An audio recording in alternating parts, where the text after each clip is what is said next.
Welcome to my views and news, some news stories. The first one is from Tigray viewers. Tsadkan Gabriel is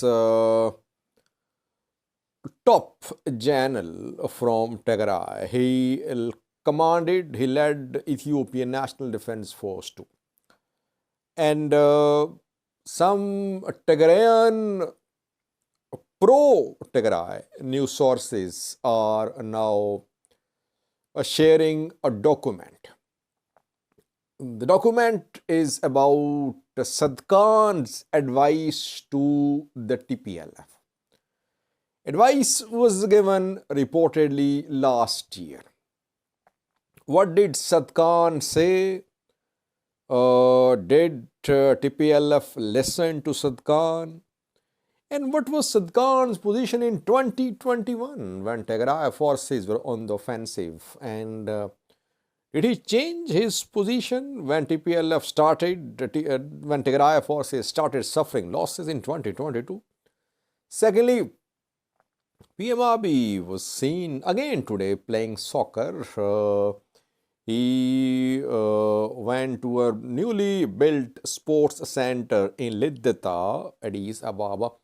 Thirdly, Gurage viewers, Wolkite city, where more than a week ago a protest erupted. Security forces opened fire. Some protesters were killed, local civilians, and now a strike is underway. Stay at home strike. Firstly, viewers, Tsadkan was in the news in 2021, I remember. When the second round of fighting started in Tigray forces launched offensives on neighboring far Amhara regions. Tigray forces took control of North Wollo, South Wollo, Waghemra, and they had entered the Oromia Special Zone, North Shore Zone. They were heading towards Addis Ababa.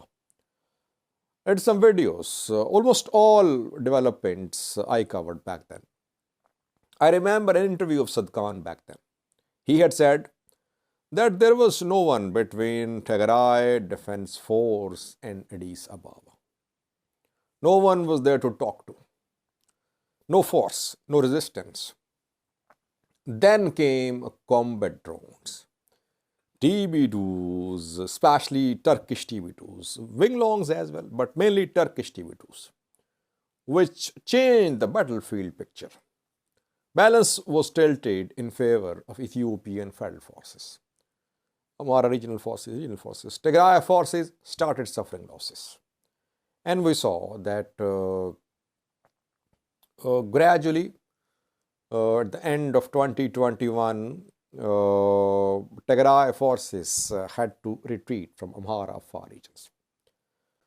Now, a document is being shared by some pro-Tigray news sources, not pro-PP or pro-Ethiopian federal government.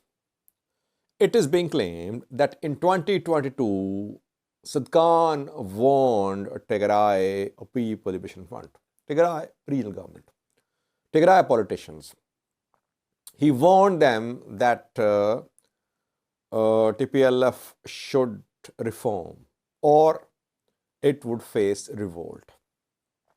And Tsadkan said that lack of preparation before the start of war was due to lack of strategic leadership. Leadership was not capable. That is why proper preparations could not be made. Now, here we are seeing clearly that Tsadkan is criticizing the TPLF. Maybe that is why he is sidelined a little. Varade is leading the committee to create consensus for establishment of interim government in Tigray. There is no Tsadkan there. Though we have seen him attend meetings, address people, backing Pretoria deal, selling Pretoria deal, because he was one of the negotiators along with Getachew, who negotiated the agreement in Pretoria. Why is that Tsadkan now he is blaming TPLF? In 2021, he was saying there was no one between Tigray forces and Addis Ababa. No one to talk to. He never complained back then that there was no proper planning. There was no leadership in Tigray. He was all praise for Tigray forces. So basically, Tigray generals, Tsadkan, I would say, he does not want to own the responsibility. He does not want to acknowledge that his military leadership, along with other Tigray generals, could not deliver, or that he has suffered a defeat militarily.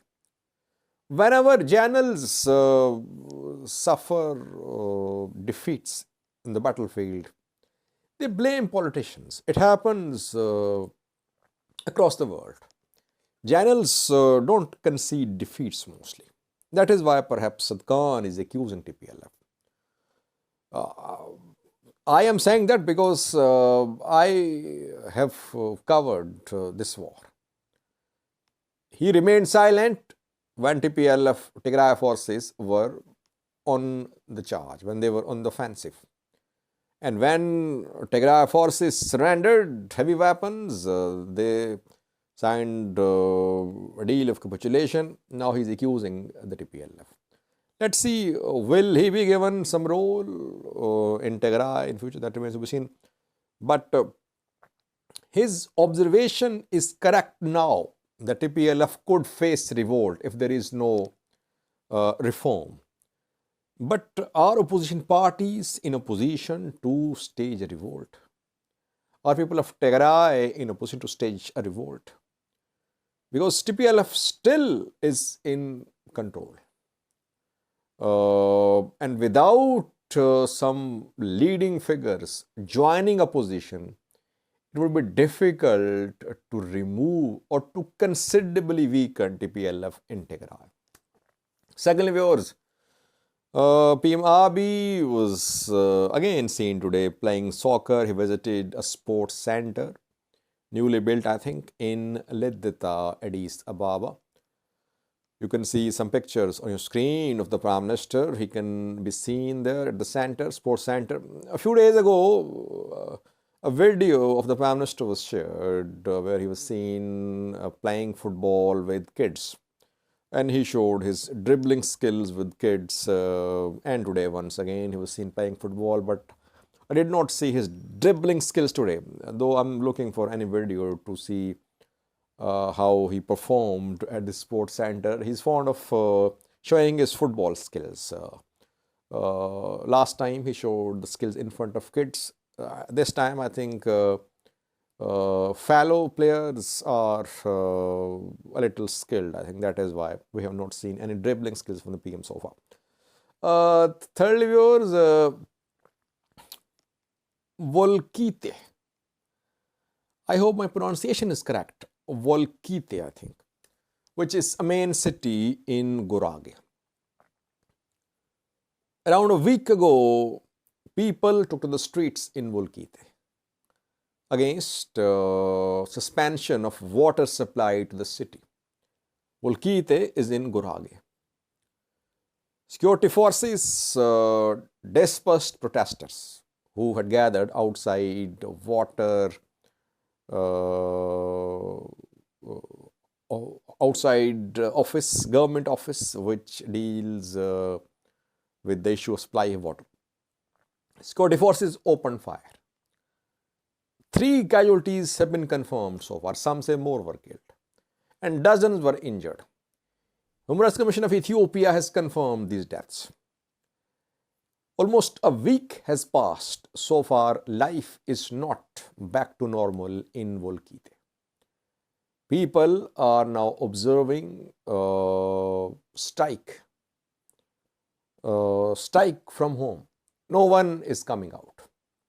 Banks closed, educational institutions closed, businesses closed. In most cases, transport suspended as well. People want action against security officials who killed 3 protesters. No action so far, no one arrested. And people are observing this silent strike. No protests, but people are staging stay-at-home strike. Federal government nowhere to be seen. It was SNNPR special forces, regional forces, which opened fire. Federal military, federal police, Ethiopian National Defense Force, nowhere to be seen to intervene. People, how long will they stay at homes? Obviously, they'll have to come out. Security forces are patrolling the streets. So far, it's like a curfew, self-imposed curfew by the people of Wolkite. Tensions there, no rest. Security forces are rarely held accountable in Ethiopia. We've seen that. In Oromia, they killed Kareo Oromo elders. In Banishangal Gumuz, they burnt people alive. In Tigray, we saw them killing people in broad daylight in Oromia and in Wolkite Gurage, SNNPR. No action. That is how security forces operate in Ethiopia. They are given this go-ahead, this green light by the government to crush protests, to crush dissent. That is why government does not take action. But this backing from the government turns security institutions into unprofessional institutions. Service delivery is not the priority of these forces. That is why we see such incidents, because there is no accountability. Thank you for watching.